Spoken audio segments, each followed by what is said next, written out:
Excuse me, Jess, but there's something I need to tell you about. Don't worry, it's wonderful news for you. Actually, there's a very special present that I'd like to give you.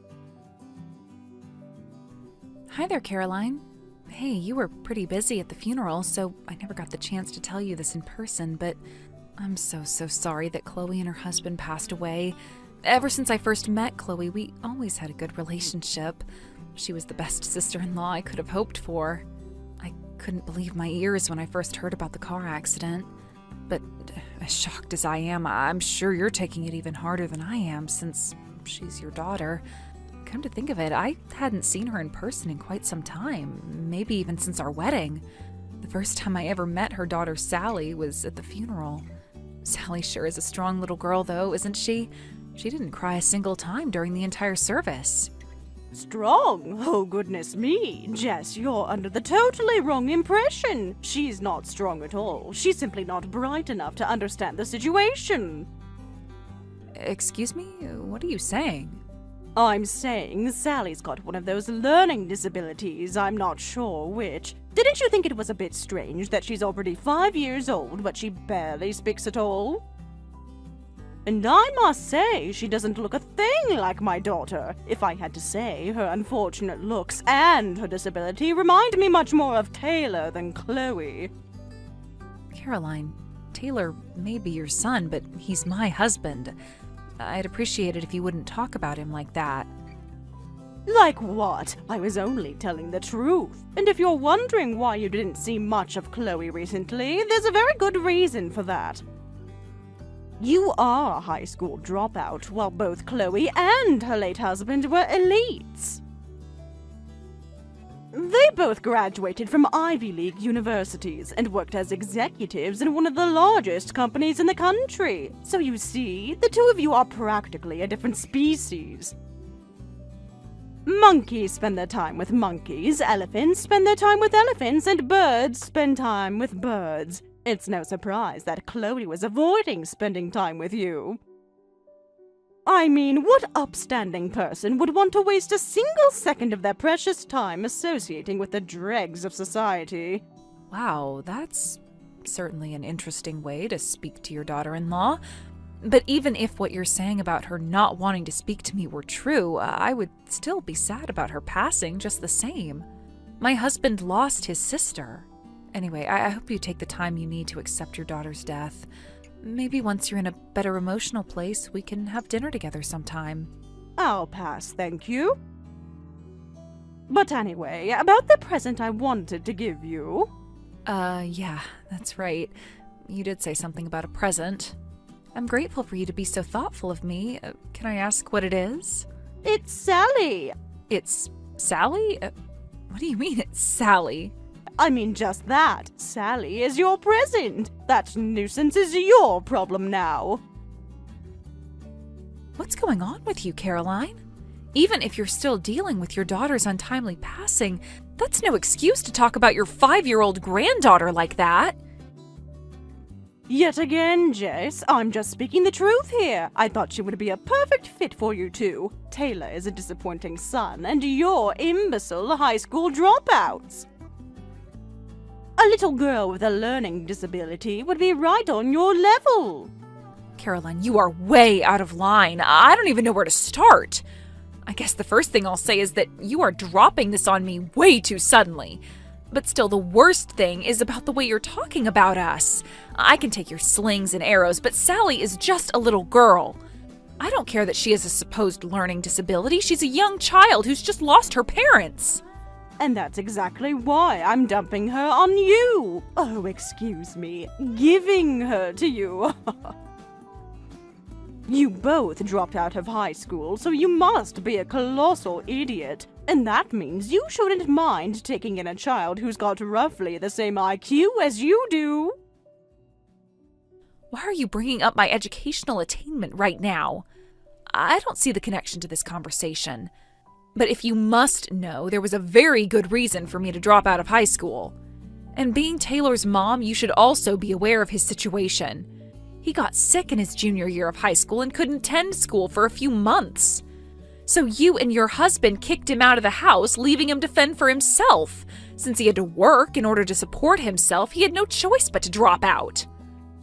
And why are you dredging up this nonsense? It's all in the past, dear. And I'm growing tired of this conversation, so let's move it along, shall we? You and Taylor have no children of your own, so you've got no reason to turn her away. Consider it a blessing to finally become parents. Have you talked to Taylor about this yet? This isn't something that I can decide on my own. I need his input too. And furthermore, I'm not even sure that Taylor and I have the finances needed to support a child. Oh, I fully expected that you two would both be making pitiful amounts of money. What jobs can high school dropouts even do? Janitor, cashier, beggar, drug deal, perhaps drug addicts. You're just proving my case for me, Jess. A defective child would best fit in a defective home with defective parents. Your daughter was only buried a few days ago. How can you talk about her daughter and your granddaughter in such a cruel and heartless way? It's quite simple. I see an idiot and I call it an idiot. This matter is already set in stone. I talked about it with my husband and we both agree that you would be best suited to care for Sally. Oh, and just to cut you off, because I know you're about to ask, the answer is no. We will not be giving you a single cent of financial support for taking her in. You'll just have to make things work on your own. This is not something that you and your husband can decide by yourselves. The whole family should come together and talk about what to do with Sally. I mean, have you even asked her what she wants? I'm sure you've spent much more time with her than we have, right? Yes, we did see her about once a month or so. Chloe even forced us to babysit the little brat for her a few times.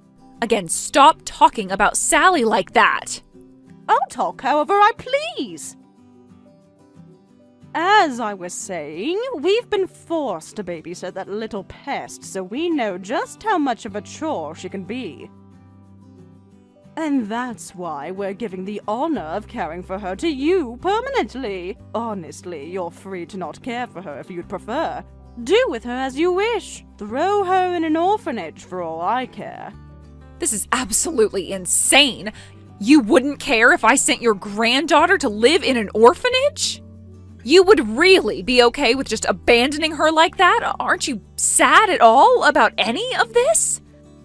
Of course, I'm incredibly sad about my daughter's death. What kind of a monster do you think I am? But that little monster is no family of mine. And yes, I am totally fine with abandoning her. My God, Caroline. Can I make it any more clear to you? I hate that girl.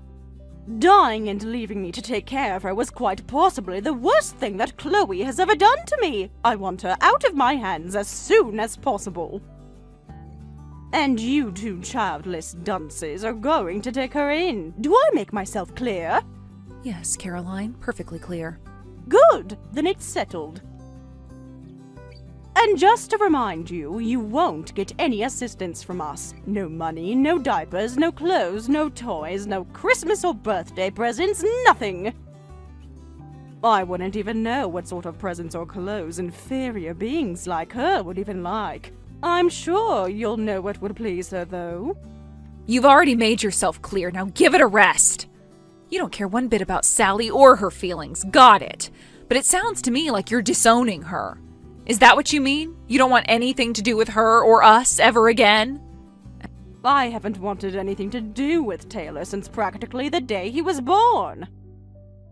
Every step of the way, he was nothing but an inferior copy of his older brother, Caleb. Caleb is a fantastic child. He's bright, handsome, hardworking, everything Taylor isn't. As long as I've got him as my son, I don't need Taylor. He has no place in an elite family like ours. Taylor and Sally are two massive black blots on what would otherwise be a stainless family, and it's time that I removed both of them permanently.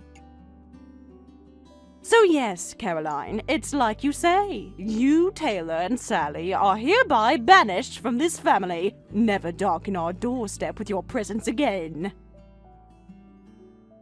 As you wish, Caroline. I've got no interest in sticking around where I'm not wanted.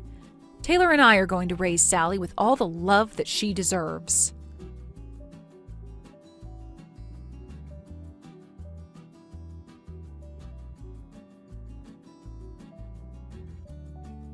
What's going on with you? Why won't you ever answer my phone calls? It's not just you either. That good-for-nothing son of mine, Taylor, won't answer me either. Well, aren't you going to answer me?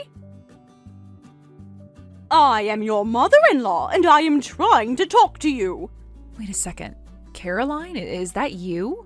Yes, it's me, and it's about time you responded to me. I want to see Sally immediately. Excuse me? What are you talking about?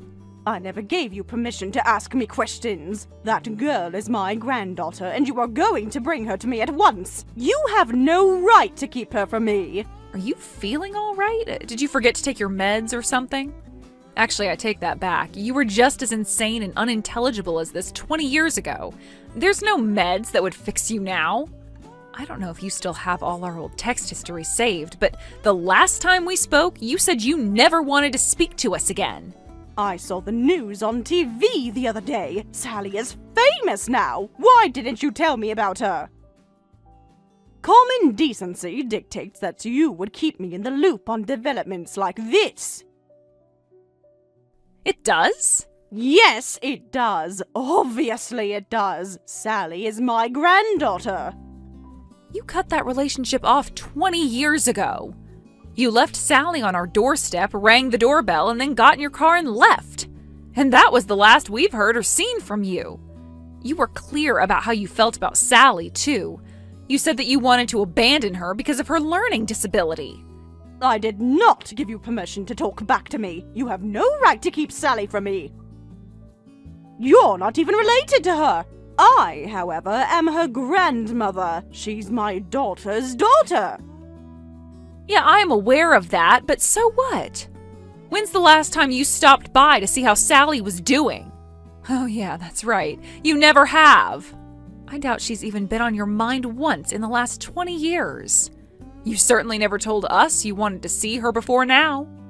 Yes, but now I'm telling you that I want to see her. Circumstances have changed. My husband and I have, well, we made a bit of a mistake. Yeah, you can say that again. You've made so many mistakes that you'll need to be more specific. Which mistake are you referring to?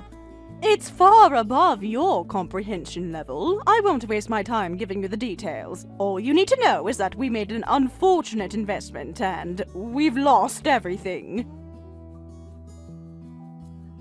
Oh, wow, really? Man, I am so sorry to hear that. I can barely see my phone. I'm crying so hard over your misfortune. Or at least I might be if you were worth crying for. I don't actually care at all about your predicament. You are nothing to us anymore. You're not nothing. We're family. And Sally is our family too. Now, I demand you allow us to meet her. How about you explain something to me first? Exactly what does the matter of your failed investments have to do with Sally? Don't think I don't know exactly what's going on with her. I'm not an idiot like you. I saw her on the news. Wow, I'm honestly surprised you recognized her. We watched the news report, then saw the entire documentary they made about her. I can't believe that little girl is so famous now. I mean, my granddaughter becoming one of the world's most prominent artists. My husband and I were absolutely floored when we found out. It's none of your concern. I'll bet you were. But that brings me back to my original question. What do you want from Sally? All you need to do is obey my orders. Now, let us meet Sally at once. Quick, Caroline, without using a calculator, what's 5 plus 20? It's 25. I'm not a high school dropout like you. I can do basic math. Good job! Sally is 25 years old now. She's an adult, and she can make her own decisions.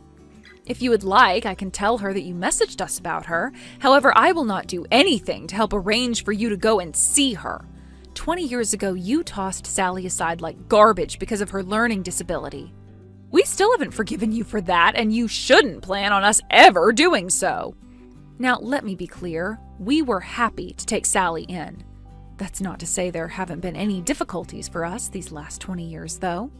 All you knew about Sally was that she had a learning disability, and that was enough for you to cast her as a nuisance, pest, idiot, etc.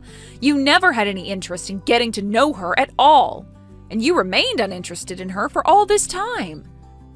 And we still have plenty of time to make up for those lost years. You're officially being relieved of duty. We'll be taking Sally back from you now. You've got to be kidding me. You heard Sally made something of herself, so now you want her back? Again, she is 25 years old right now. She is far too old for anyone to be taking her back. Shut your mouth, you moron! There are things going on right now that a high school dropout could simply never comprehend. Our assets have been entirely drained. We're in the biggest financial trouble of our lives, and we're in our 70s! Don't you get it? Things are only going to get worse for us from here on out if nothing changes. So put on your thinking cap and think, Jess. We are in deep, deep trouble. Taylor is our son, and you are our daughter-in-law. That means you have the moral obligation to do anything in your power to help us. And not just you, Sally, too. She's our granddaughter. Okay, so let me see if I've got the situation right. You and your husband made some bad investments and are now dead broke. And now that you've learned that your granddaughter is now a world-famous artist, you want to meet her. Presumably so that you can beg her for money. Is that right? My God, Caroline, I have never met anyone so self-centered and greedy as you. Just what do you think Sally is, anyway? Stop talking back to me and do as I say. And I say that I want you to set up a meeting with Sally for us. Our savings are dwindling closer and closer to zero every day. At this rate, we won't even have enough money to pay for our prescription medications. And what about your older son, Caleb? You told me 20 years ago that as long as you had him, then you didn't have any need for Taylor. And we were more than glad to take you up on that. We've been really enjoying the last 2 decades of not having to deal with you. But what's this now? You're out of money? You need a handout? Okay, fine. Go and ask Caleb to bail you out. You're much closer to him than you are to us. Caleb quit his job. Uh-oh. He did? What happened? It was a complete surprise to us. He did it without saying anything. He gave us some nonsense excuse about how he was depressed or something. I had no idea he was such a child, but that's not even all of his problems. He divorced his wife, so he has to pay her child support every month, and that's after she had already taken him to the cleaners during the divorce. And now he's telling us that he's not going to be able to support us anymore. I can't believe it. This is the worst betrayal I've ever experienced. We've given him everything that he could possibly want. We raised him to be an elite like us. We invested an unbelievable amount of money in his future. So there you have it, Jess. My good daughter went and got herself killed in a car crash, and my good son has turned out to be an utter disappointment. I see. So since you're all out of good children, you're forced to resort to relying on your other child. Oh, and the granddaughter that you abandoned. I have to say, Caroline, I always thought you were a real slime bucket. But wow, I was being way too generous to you. I think I need to go find the nearest literal bucket of slime and apologize to it. You're going to have to fix that nasty attitude of yours very soon. It's not going to be much fun living together if you constantly make that sort of snide remark to me. Back up, Caroline. Living together? What are you talking about?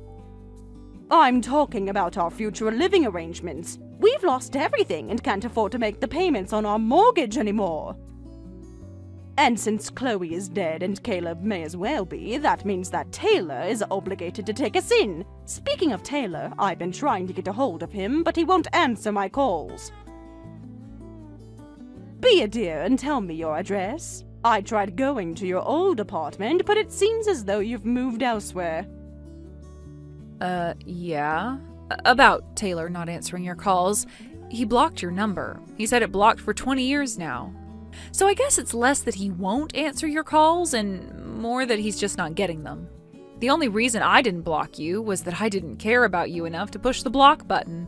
But Taylor, oh, he's another story entirely. He is really mad at you. You hurt him a lot. You must be joking! Taylor blocked me, but I'm his mother! You're a bit too late to play the mom card, I'd say. Maybe if you had been any sort of a mother to him at any point before 20 years ago, he might still want a relationship with you. So I'll thank you to stop trying to be a mom only when it's convenient for you. Frankly, as far as we're concerned, you don't even exist anymore. You're dead to us. That's horrible! How could you say such a thing to me? Oh, I'm the horrible one? Am I? How about you take a second to reflect on all the things you've done and said to Taylor, Sally, and me. Then we'll talk about who's horrible. And not that it matters anymore, but let me tell you something about Taylor. You dismissed him as a failure, but the truth is he is one incredible human being. After you kicked him out, he got his GED, went to college, and now he's working as an engineer in a well-established company. He doesn't just give his all at work either. He's a fantastic husband to me and father to Sally. In a way, he should probably thank you for kicking him out. Getting you out of his life was the best thing that ever happened to him. Taylor is an engineer now? That's unbelievable! Maybe to you, but I saw his promise from the moment I first met him. He is a good man, and he deserved way better than what you gave him. That's not what I meant. What's unbelievable is that Taylor made something of himself as an engineer, and neither you nor he told me about it. There you go again, demanding constant updates from us. What did you think it meant when you said you never wanted to speak to us again? That was then, and this is now. Now, Sally is a world-famous artist. She's being featured in exhibitions around the country and around the world. If she's that prominent of an artist, she must be making more than enough money to support us. All you need to do is give us a chance to talk to her, and we'll take care of the rest. So stop all this nonsensical back-talking and do as I say. Taylor and I were still in our mid-20s when you demanded that we take Sally in for you. We weren't in a very good financial position back then, and it was really hard for us to make ends meet. And what of it? When we suddenly had a child thrust upon us, we had no choice but to work harder than we ever did before in order to support her. But even with as busy as we were, we still took the time to get to know Sally and really be there for her. That's how we came to realize her talent. We cut enough money out of our expenses to be able to afford to send her to art school. And almost overnight, her innate talents bloomed like a field of spring flowers. Where were you all that time, Caroline? I told you things are different now. Some things are different, yeah, but you're just the same as you always were. And I'm not wasting any more of my time talking to you. Nothing good is going to come out of it. I'm only getting more and more frustrated as this conversation drags on. I'll tell Sally that you texted me. That's not all you need to do. Get her to come and talk with us.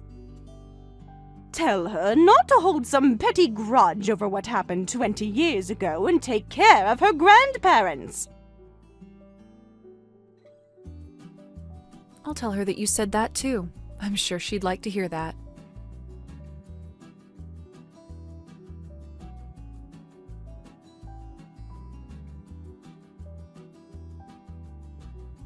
So I told her that I'd pass on her message, and that was that. I'm sorry to bother you with something like this. I know you're busy with work.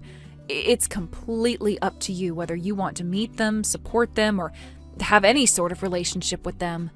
You're your own person now, and we'll respect your decision. You don't need to worry about our feelings at all, Sally. You just do what you think is best for yourself. Thanks a lot for telling me that, Mom. As for meeting with them, well, I'll think about it. Go right ahead, sweetheart. And like I said, your father and I won't try to push you either way.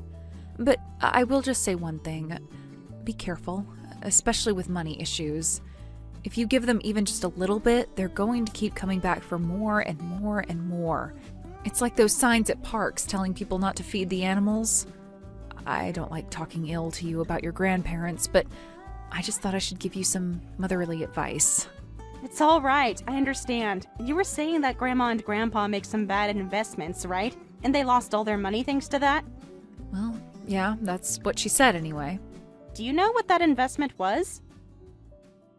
Oh, no, actually, I never thought to ask. It turns out part of their failed investment was actually a project related to the art school that I support. Really? Yeah, a guy came to the school's administration offering to build a new art studio. He said they could use it to host exhibitions and lectures from famous artists, and that the school would make a lot of money from it. He even went around trying to get funding from local investors and other wealthy people, like Grandma and Grandpa. The whole thing was a scam, though. The school found out he had no connections at all and cut him off, but not before he scammed quite a few people out of a lot of money. Wow. I'll bet they didn't even know about my connection to the school when they gave him their money. Isn't that ironic? Got swindled by the guy who was trying to swindle me. Sally, why do you know about all that? About the scam artist? The school dean told me about it when it happened. No, I mean about your grandparents getting scammed. We didn't even know about that. So how did you find out? Have you been looking into your grandparents or something? No, that's not it. I was there when the police came to talk to the administration. They had a list of names of people that had been scammed by the same guy. I wasn't supposed to see it, but I couldn't help but notice Grandma and Grandpa's names. Ah, I see. Hey Mom, do you remember what I used to like to draw when I was a kid? When you were little? Of course I remember. You were always drawing pictures of fields of flowers with lots of butterflies flying around. They were so adorable. That's right. I'm glad you remembered. But why are you bringing that up now? The truth is, what I was drawing was something that I dreamed about a lot. It was a dream that I had just about every day. It was about my family when I was young, like my real mom and dad. Your real mom and dad? You mean your parents that died in that car accident when you were 5? That's right. I remember that my birth dad always played with me, hugged me, and told me he loved me. But my birth mom, well, she was always teaming up with Grandma and making fun of my dad. No way.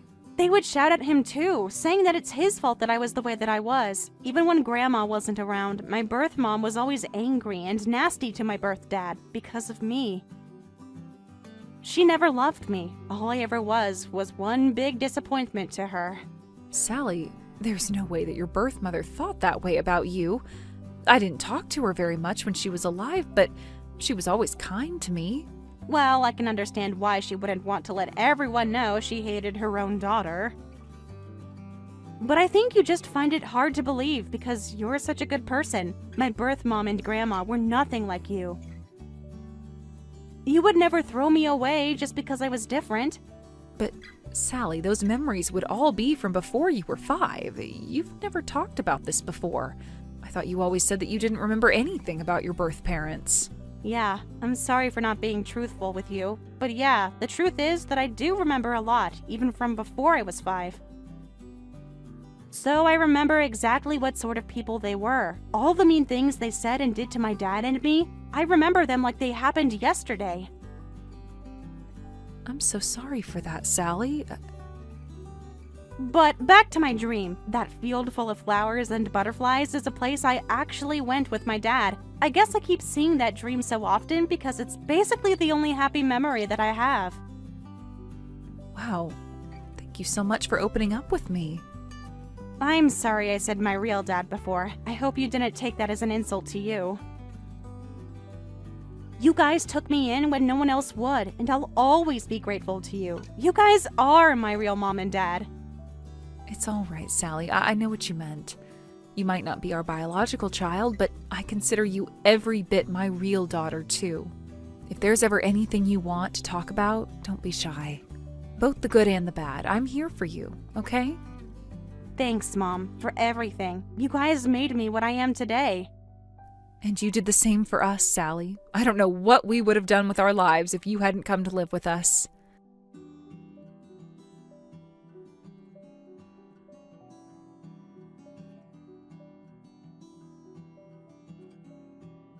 Jess, we need to talk. It's urgent. We're getting evicted from our home. Did you talk to Sally about us? When will she come see us? I don't know, whenever she feels like it, I guess. I can't wait that long. We thought we could sell the house to pay off our debts, but the bank is seizing it. We have nowhere else to go. Tell me your address so I can have our things shipped there. Not a chance. Will you stop acting like a child and listen to me? We are about to become homeless. Don't you care at all? No, actually, not in the slightest. I told you before, you are dead to us. Whatever happens to you now, you have no one but yourself and your bad deeds to blame. You made your bed, now you can lie in it. Oh, wait, you're getting evicted, so you won't be able to sleep in your bed anymore. My bad. And now that I've gotten one final burn-in with you, I'm blocking your number. You can't do this. At least give us Sally's phone number. I already gave her yours. If she wants to talk to you, then she can. It's all up to her. And with that, I am leaving you to deal with the well-deserved consequences of your actions.